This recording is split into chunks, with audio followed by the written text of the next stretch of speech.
Të nderuar dëgjues të programit të Drejt për Drejt, Mirëmëngjes Shkodër.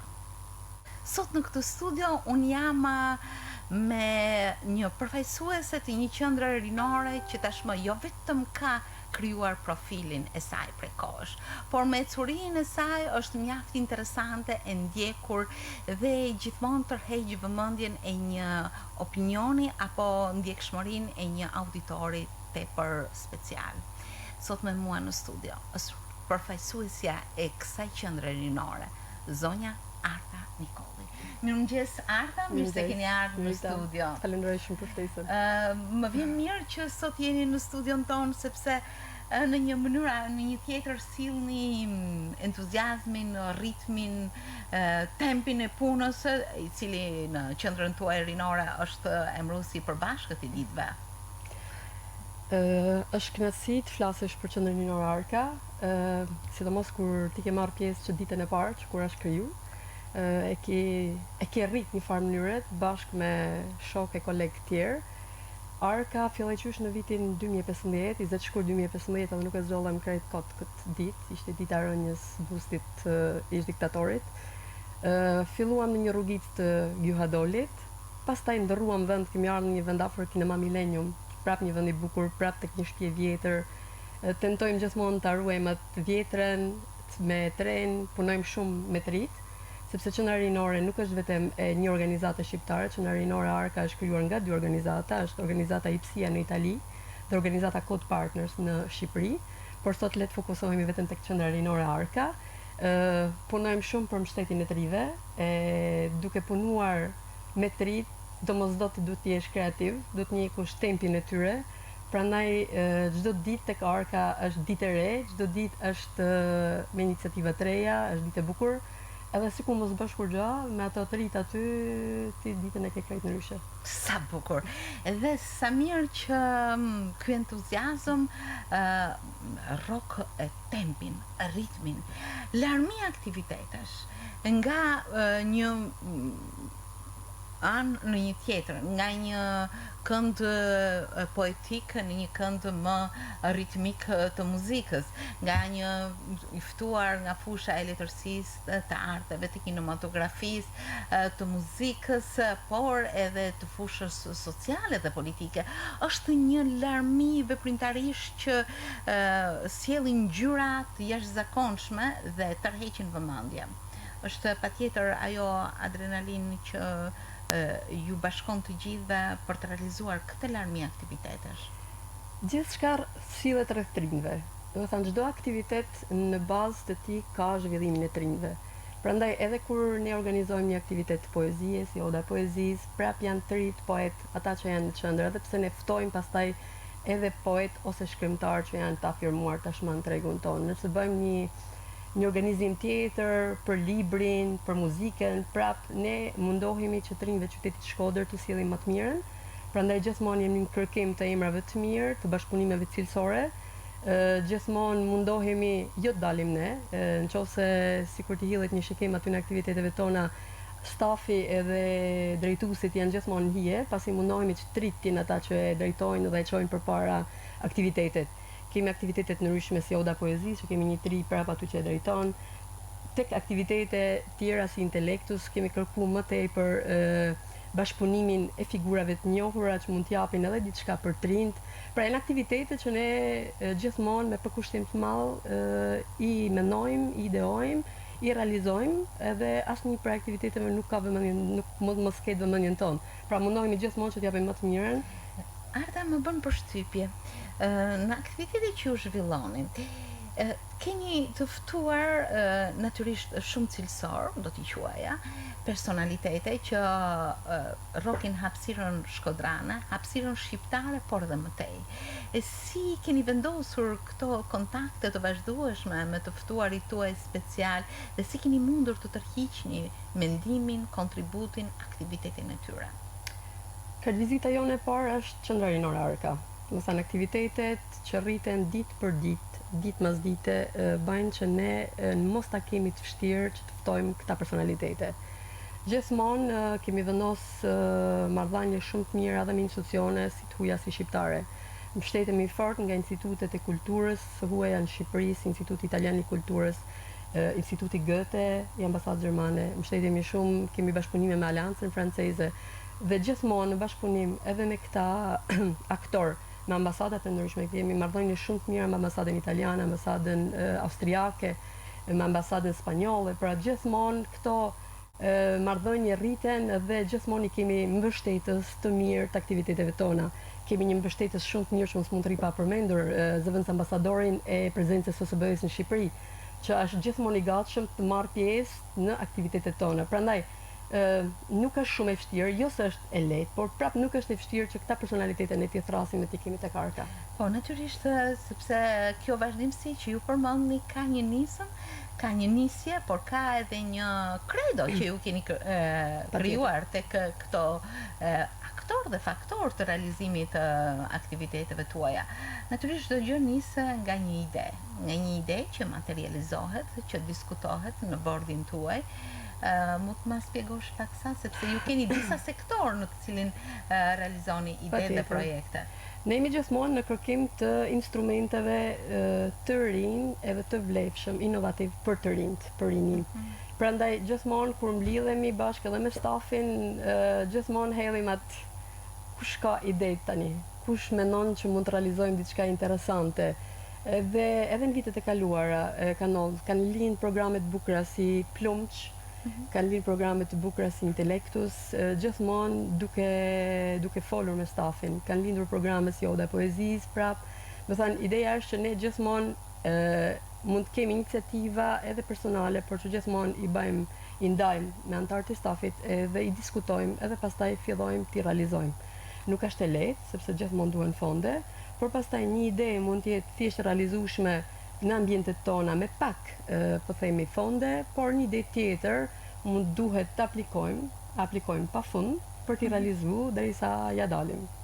Dhe diçka që natyrisht ka tërhequr vëmendjen në vazhdimsinë dhe në cilësinë e realizimit është Akademia e Leadershipit Rinor, një projekt një vjeçar i cili tashmë ka sjell auditor tepër special, do thosha, por të ftuar të veçantë, të ftuar që vinë nga bota akademike, e gazetarisë, e diplomacisë, nga sfera tepër intelektuale që trajtojnë tematika të mprehta sociale, lidhen me një profesionalizëm të padiskutuar dhe me një interes të madh shoqëror.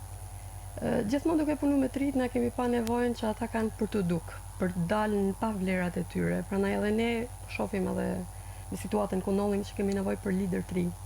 Edhe Akademia e Leadershipit kështu lindi. Le të themi pas Arkës është fëmia i dytë që kemi kriju aty. Nuk është normalisht Akademia mori emrin kryesor, se projekti nuk e ka emrin Akademia, projekti është zhvillimi i angazhimit dhe udhëheqjes rinore, financohet nga USAID dhe zbatohet nga organizata Code Partners. Projekti është shumë i gjerë, është një vjeçar, ka filluar me 1 janar të vitit 2019. Në bazën e këtij projektit është edhe zhvillimi i prioriteteve për rinin. Jemi duke punuar me shumë të rinj, kemi plotësuar me 1000 pyetësor, kemi organizuar 10 fokus grupe. Por duke qenë se ishin zgjedhjet lokale normalisht përpara, ne kemi lënë pak më njanë, sepse do të jetë një punë që do të kryhet pas verës dhe do t'i prezantohet normalisht kryetarit të ri të bashkisë. Ajo që mori famë, që u rrit dal nga dal, ishte Akademia e Leadershipit Rinor.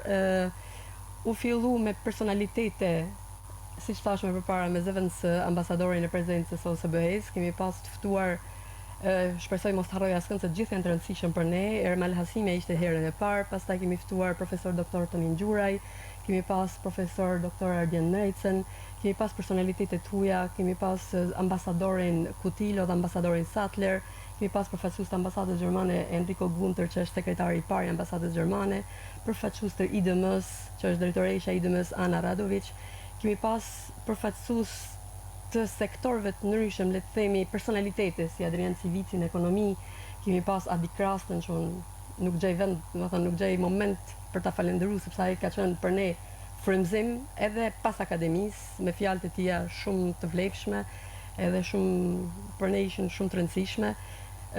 Nevila Gjindi ishte prap pjesë e akademisë, Erjon Kristo ishte pjesë e akademisë, pra kemi pas emra pafund të shumë të rëndësishëm, të spikatur të jetës tonë. Dhe tematika e trajtimit që ata kanë realizuar të problemeve, çështjeve, vërtet ka patur një nivel mjaft mirë të lartë intelektual që lidhet me problematikat shoqërore, me qasjen e individit, me probleme që lidhen me shoqërinë, kalimin nga një fazë në një tjetër. Më bën përshtypje se krahas të rinjve auditori ka edhe mosha të tjera të cilët janë tepër të interesuar për temat që trajtohen.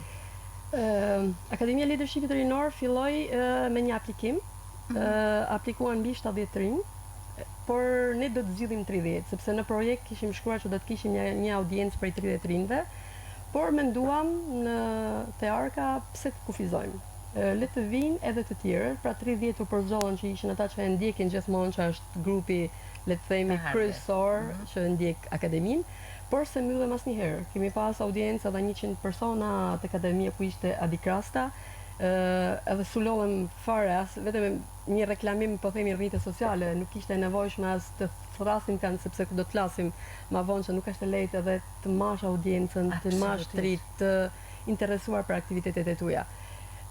Ashtu me Adrian Civicin e me radhë. Na marrin telefon her pas here kur shohin emrat spikator si përparim Kabo që ishte herën e fundit. A mund vim edhe ne sepse gjenden pak qendër rinore, jo se ndoshta jemi tepër, por ne u themi gjithmonë kush është i ri në zemër ka vend tek qendra rinore Arka tek çdo aktivitet. Nuk kemi kufizim për askënd, kështu që edhe akademinë e kanë ndjek gjitha moshat, le të themi. Në fakt të realizoshe një trajnim të tillë, të thosha, të një grupi tepër të interesuar për temat e ditës është, do thosha, një shërbim në dobi të njerëzve, të ngritjes së tyre, të interesit të shtuar për problemet dhe çështjet të ndryshme të shoqërisë. Është një projekt që vijon me një rritje konstante dhe patjetër që do të vazhdoj. Patjetër. Akademia është 20 cikle. Ne kemi filluar me datën 23 shkurt dhe do ta përfundonim me datën 29 qershor. Por kemi kërkuar shtyr edhe të 3 seancave për në shtator, duke parë pak situatën në cilën ndodhemi tani. Ajo që ka animuar fort akademinë, unë gjej rastin këtij falenderoj fort, janë gazetarët e mediave lokale në Shkodër. Ata janë gjithmonë janë regjistruar si pjesëmarrës të akademia, edhe e njekin dhe përcjellin akademinë. Nuk e marrin vetëm për vete, por përcjellin në televizionet respektive, si ato lokale, si ata le të themi kombëtare. Kështu që ne i falenderojmë fort për mbështetjen, sepse na kanë mbështetur dhe na mbështesin shumë. Në fakt, kur flasim për mbështetjen, një punë mjaft e rëndësishme është edhe mbështetja e fondacioneve, organizma financiar, njerëzve që ju edhe financojnë, edhe krijojnë mundësi. Kjo është një marrëdhënie e vazhdueshme, sepse të organizosh do të thotë të mendosh të gjitha detajet dhe mbështetja është tepër e rëndësishme, apo jo? Si thashmë përpara, ka aktivitete që mund t'i organizojmë vetë, ato janë aktivitetet le të themi të vazhdueshme të Arkës, si Intelektus për librin, me shkrimtarët si Oda Poezisë, me poetët, edhe aty ka emrat spikator, edhe aty na vinë, por aty nuk kemi kosto, le të themi që gjithë janë me kontribut vullnetar. Ndërsa aktivitetet tjera si akademia që normalisht kanë nevojë për fonde, kanë nevojë për mbështetje, ne gjithmonë i mendojmë mirë, shkruajmë një projekt mirë, e paraqisim tek donatorët, në këtë rast tek USAID-i, dhe financohet. Sepse këto janë projekte me shtrirë më të gjatë, me impenjim më të madh stafit. Normalisht stafi pastaj kontributin e, por në fund është duhet edhe pagesa. Prandaj gjithmonë ne mundohemi të integrojmë këto ide edhe me punën, edhe me aplikimet. Jemi gjithmonë aplikim.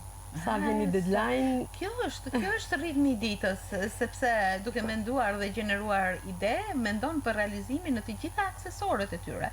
Në fakt, përveç akademisë, unë gjej rastin të sill në vëmendje njerëz që kanë krijuar një audiencë të jashtëzakonshme në ndjekjen e aktiviteteve të bukura artistike. Nuk ka shumë ditë që Orkestra Radio Televizionit dhe Lorenz Radovani ishin pikërisht dhanë një koncert me muzikën e famshme të filmave, por edhe artistë të tjerë mund t'i përmendim përgjatë gjithë aktivitetit. Unë gjej rastin ta falenderoj profesor Lorenz Radovanin, sepse është ai që po vjen të na propozon aktivitete, me këtë mënyrë ai edhe na mbështet, edhe Ne kemi disa ide që do t'i realizojmë shumë shpejt me profesor Lorencin, diku nga shtatori, sepse po zbatojmë një projekt të financuar nga Komisioni Evropian. Është bëhet fjalë për Interreg Shqipëri, Malizi edhe Itali. Aty kemi hapur një thirrje për 75 artistë të 5 zhanreve të ndryshme. Profesor Lorenci do të jetë një prej artistëve shqiptar që do të njekin një grup. Nuk do të zbuloj shumë të reja të kjo që ka vërtet një lajm me shumë interes. 25 artista shqiptar bashkë me 25 malazez dhe 25 italian do të përcaktohen me një ndarje nga një drejtor artistik i projektit, edhe në shtator në Shqipëri ne do të kemi 25 artista të 3 vendeve, pra shqiptar, malazez dhe italian, që do të punojnë për gjallërimin e periferive, kemi qujtë. Por duke biseduar me përfaqësues të Komisionit Evropian, ne quajtëm periferi dhe qendrën, sepse rrugica e vjetër dhe e bukur e Gyhadolit ka pak degradim, kështu që ne kemi biseduar me ta dhe kemi konsideruar këtë rrugë si rrugë periferi, edhe te kjo rrugë do punojmë bashkë me këta artista, me 25 artista, dhe do të vijmë pastaj pas një periudhë caktuar 3-4 mujore me aktivitete të ndryshme, fushën e fotografisë, në fushën e muzikës, të kërcimit, teatrit dhe street art, muraleve. Por këto ja lëm vitit. Fillimisht kjo do të jetë në këndvështrimin e rregullimit të këtyre territoreve. Performanca të artistëve. Pra si këta artistë e shohin këtë territor dhe si ata mund të japin kontributin që ky territor të zhvillohet. Është një ide veçantë, shumë interesante. Është ide e tre aktorëve, 3 partnerëve, është Bashkia Leqes, Qendra Kulturore e Barit në Maltëzi dhe Code Partners. Pra janë 3 aktorë që e kanë shkruar këtë projekt, e kanë prezantuar te Komisioni Evropian dhe ka qenë në renditje, po në renditje i parit tek loti ku aplikua. Kështu që është vlerësu dhe preferu shumë edhe nga vlerësuesit e Komisionit Evropian. Të tërhequr vëmendjen e 75 artistëve të spikatur për të kontribuar pikërisht dhe për të performuar me artin e tyre në një territor siç është Shkodra dhe përreth saj, është diçka shumë e veçantë. Ndaj natyrisht ne mezi e presim sepse do të ketë festivale interesante, do të ketë iniciativa të bukura, kështu që do t'ja lam pak kohës. Shtatorën e kemi të mbushur me aktivitete. Sa nga një anë kemi Art House School me Adrian Pacin, bashkëpunojmë shumë me të. Keni ftuar madje pikërisht kjo më bën përshtypje sepse shpesh herë jeni aktor kryesor, por shpesh herë jeni shumë pranë realizimeve të tjera. Art House ishte seksionin e vet në qendrën rinore Arka me performimet muzikore të Kol Lacës, të grupeve të artë të Hektor Jubanit. Pra është shumë afër një pjesëmarrje gjithmonë aktive të veprimtarive që pulsojnë në Shkodër. Po Arka ishte pjesë, le të themi, e tryezës ku u mendua si vjet hapja e ekranit artit, sepse me Adrian Pacin e bashkëpunojmë, u bën vite që bashkëpunojmë në aktivitete, mbështesim njëri tjetrin, edhe ai na mbështet më shumë ne, se normalisht është artist i njohur dhe vetëm përmendesh emrin e tij hapen disa dyrë, e kemi e themi me krenari. Tek ekrani i artit dalja në oborre dhe komplet organizimi u bë me koordinimin e tij, me pjesën e Arks dhe me bashkëpunëtor që ai ka përmendur gjatë gjithë ditëve të realizimit. Shkoi shumë bukur. Në ditën e fundit morëm frymëthënie sepse edhe koha, edhe audienca ishte krejt mirë në favorin tonë. Gjithmonë në rritje. Kështu që ishte aktivitet shumë i bukur. Edhe tani në gusht, nga 20 gusht deri më 16 shtator, do të jetë Art House School, prapë edhe kjo iniciativë shumë e bukur e Adrianit me Art House.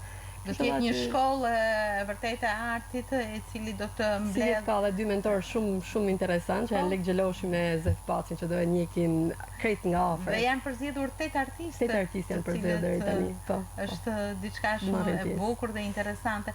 Në fakt, Arda dua të të pyes edhe për diçka tjetër.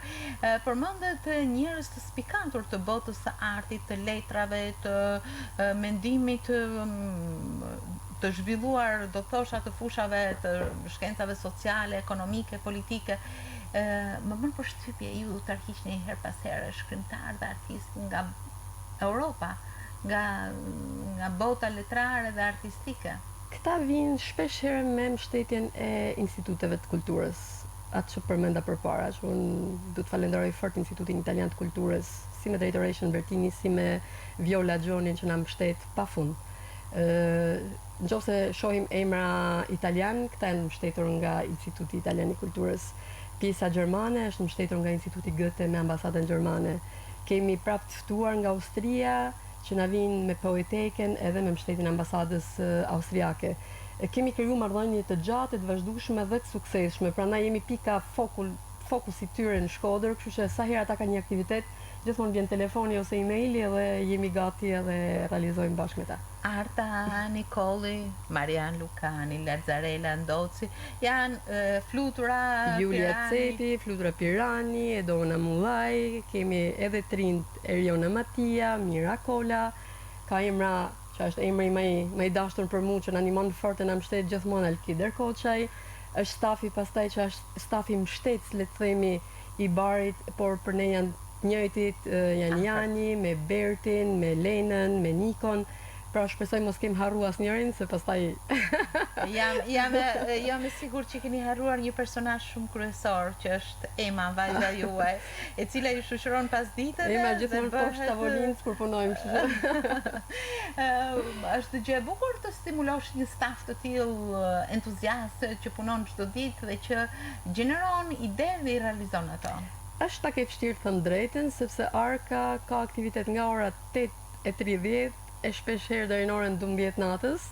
Edhe është, do të thënë, stafi do të jetë gjithmonë dhe është gjithmonë në gatishmëri, në punë, por nuk është e lehtë edhe për ata sepse gjithë secili ka dhe impenjimet e veta familjare, por janë gjithmonë aty, janë gjithmonë të gatshëm, janë gjithmonë të përkushtuar.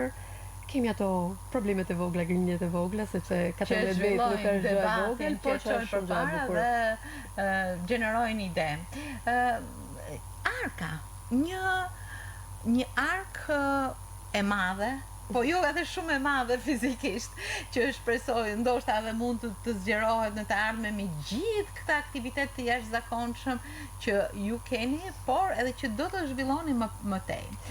Arka ndoshta është një simbol, por edhe një qendër ku mund të trokasësh në krah të Kinema Millennium, në qendër të qytetit, që shumë artistë shqiptar, shkodran, për te kufive të Shkodrës, por edhe për të kufive të Shqipërisë e kanë gjetur me lehtësi. Diçka e bukur. Diçka tjetër që ne po realizojmë shumë shpejt është Arka tjetër në Koplik të Melsit Madhe. Jemi në fazat e fundit të realizimit, kështu që edhe të rinjt e Koplikut, të rinjt e Melsis Madhe do të kenë arkën e tyre, qendrën e tyre ku ata mund të mlidhen, mund të edukohen, mund të formohen, mund të argëtohen. Nuk jemi duke bërë vetëm ne, jemi duke bërë në bashkëpunim dhe me mbështetjen e Vis Albania me fondet e kooperacionit italian. Për pak ditë edhe ajo do të jetë aktive. Ne kemi tashmë edhe projekte që do t'i transferojmë aty. Kemi një projekt shumë të rëndësishëm të këshillimit të rinjve në punësim, të mbështetur nga Swiss Contact dhe GIZ. Një do të jetë në Shkodër me një grup për 20 të rinjve dhe një grup tjetër do të jetë në Melsinë e Madhe me 23 që ka filluar. Tashmë trajnuesit janë në Tiranë duke njekur pjesën e trajnimin e trajnuesve që po bëhet në Tiranë. Në muajin korrik do të fillojë procesi i këshillimit të tyre të rinjve me qëllim gjetjen e pune ose hapjen e një biznesi të vogël, një startup. Çfarë interesi mendoni se mund të ketë një projekt i tillë? Do të ketë shumë, pasi ti ndajmë të dyja. Arka në Koplik do të ketë shumë interes sepse nuk është se ofron kjo zonë akoma për të rinj institucione të tilla, vende të tilla, mbledhjet, formimit, le të themi rreth cilave profesione do të rriqet vëmendja? Nuk është se kemi zgjidhur profesione, ne nuk është se do të bëjmë trajnimet profesionale, ne do t'i drejtojmë pastaj drejt qendrave ku ofrohen trajnimet profesionale. Prandaj këto 20 rinj në procesin e parë, në pjesën e parë të projektit do të këshillohen, edhe pastaj duke parë se ku i kanë ato aftësitë, synimet, ata do të drejtohen drejt kurseve të formimit profesional, pastaj drejt gjetjes një pune ose të hapjes një biznesi të vogël, iniciative të vogël. Interesante. Një ndihmë direkte. Para pak ditësh keni patur edhe një vizitë të bukur, edhe turistike, por edhe me qëllim tjetër, njohje, në Mrizin e Zanave. Atëherë ky është një projekt tjetër që unë kam qejf ta përmend. Është një projekt i Youth Match, është çësia inovative për zgjidhimin e rinisë. Kemi aplikuar tek UNDP-ja, kishin ngelur disa fonde të pashfrytzuar nga ambasada britanike, nga një projekt i mbështetur nga ambasada britanike, dhe u hap një thirrje. Në Shkodër u zgjollëm fitues ne dhe Qendra Gruas Hapat e Lehtë për një tjetër segment. Ata punojnë shumë me gratë, edhe ne do të punonim me trit. Ka qenë shumë intensive, me të thënë drejtën, është punuar fort. Ne kishim menu edhe parashiku shumë aktivitete trajnimi. Janë kryer 2 seri trajnimesh për aftësi komunikimit për të hyrë në tregun e punës, aftësi sipërmarrëse prapë dhe 2 seri të tjera trajnimesh. Sapo po përfundon aftësi digjitale e njekur me shumë interes nga 40 rinj, përfundon nesër.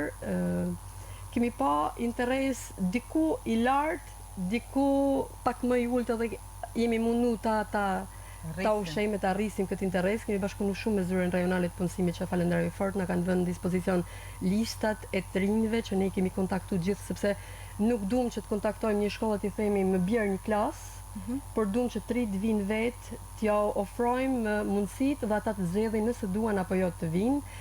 Kemi iniciuar një diçka shumë interesante, paktin për zhvillimin e rinisë. Kemi ftuar gjatë muajit maj rreth 20 aktor të zhvillimit të rinisë, duke filluar nga drejtoria rajonale e formimit të punës, nga formimi profesional, shkollat e mesme profesionale, aktor shumë të rëndësishëm, OJF-t, bashkinë e me radhë, edhe do të iniciojmë krijimin e një rrjeti aktorësh që paktën një herë në muaj lidhen, edhe do të shkëmbejnë të paktën informacione, dhe nëse nuk bashkëpunojnë në një iniciativë përbashkë, edhe ideja që të shkëmbejnë informacione njëri me tjetrin për të rinjt, për zhvillimin e rinisë, ku janë mundësitë, për ne është shumë arritje e madhe.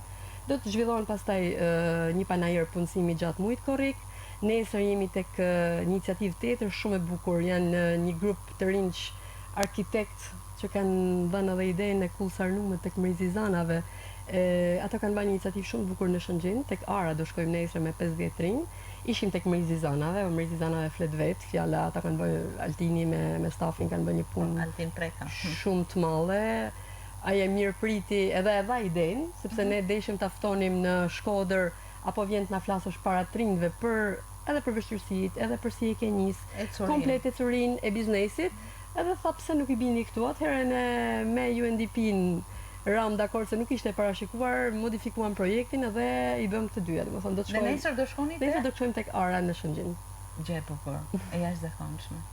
Dhe ecëm me qendrën rinore Arka në një rrugë veprimtarisht edhe patjetër nga një rrugës apo një rrugës tjetër të del një projekt, një grup tjetër, një target, të tjerë personazhe, të tjerë personalitete që hynë në bashkëpunim me të rinjt në projekte, dhe vërtet mrekullohesh me këtë organizëm kaq interesant, kaq intensiv, që pulson aktivitet që besoj edhe dëgjuesit mund të jenë me mua të një mendimi që duhet marrë shembull me intensitetin, me kreativitetin, me entuziazmin, me përpjekjet e vazhdueshme, me vrullin që karakterizon rinin dhe këtë staf të jashtëzakonshëm që punon çdo ditë.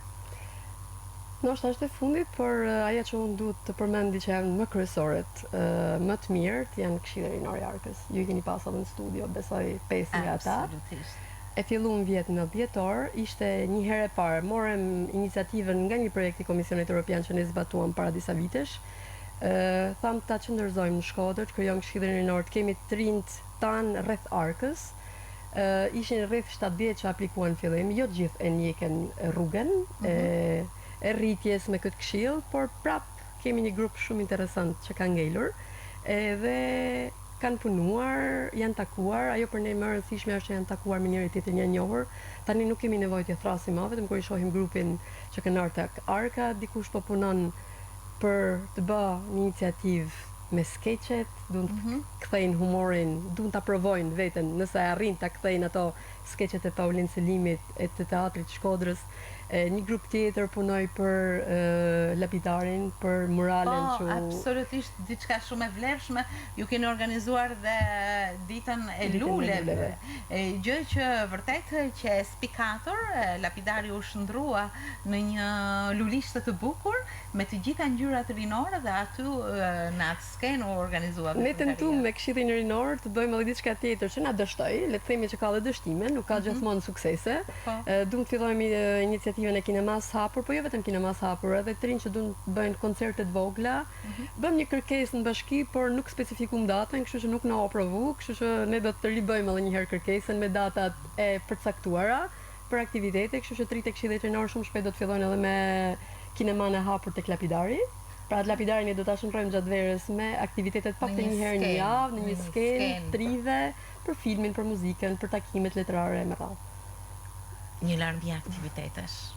Vërtet intensitet, kreativitet, puls të jetës rinore, por jo vetëm, që shpërndan mesazhe të bukura komunikuese, mesazhe të bukura të një pune që pulson çdo ditë. Vërtet shumë bukur Arta. Unë mendoj që edhe dëgjuesit në këto momente janë jo surprizuar sepse nga informacionet vinë, por janë bindur për këtë aktivitet të jashtëzakonshëm, për këtë shtrirje të veprimtarisë së Arkës dhe për këtë shumë të madhe projektesh që ju realizoni paralelisht gjithmonë me synime të qarta. Përndryshe ata nuk gjejnë rrugën e realizimit. Do t'ju falenderoj shumë. Edhe unë ju falenderoj shumë për ftesën edhe për mundësinë që Arkën ta njohin edhe ata që nuk e kanë njohur deri sot, sepse normalisht Shkodra është e madhe. Pak unë njoha sot edhe Artën, e cila është një ndër drejtueset e Arkës dhe pa liderët çdo ishin vallë. Në të vërtetë kjo është një konsiderat për mua shumë serioze. Faleminderit shumë. Vërtet bindesh kur në krye ke një drejtues ose disa drejtues që mund të udhëheqin drejt projekteve të mira, se jo, një qendër e tillë rinore siç është Arka nuk mund të kishte suksesin e duhur. Faleminderit shumë, sukses të stafit, projekteve që ju keni në ndjekje, vazhdimsi, por edhe kreativitet në të gjitha ato projekte që ju tashmë i keni pothuajse në tavolinë për të realizuar. Faleminderit shumë Arta. Faleminderit, përshëndetje të gjithëve në Arkën tuaj dhe tonën.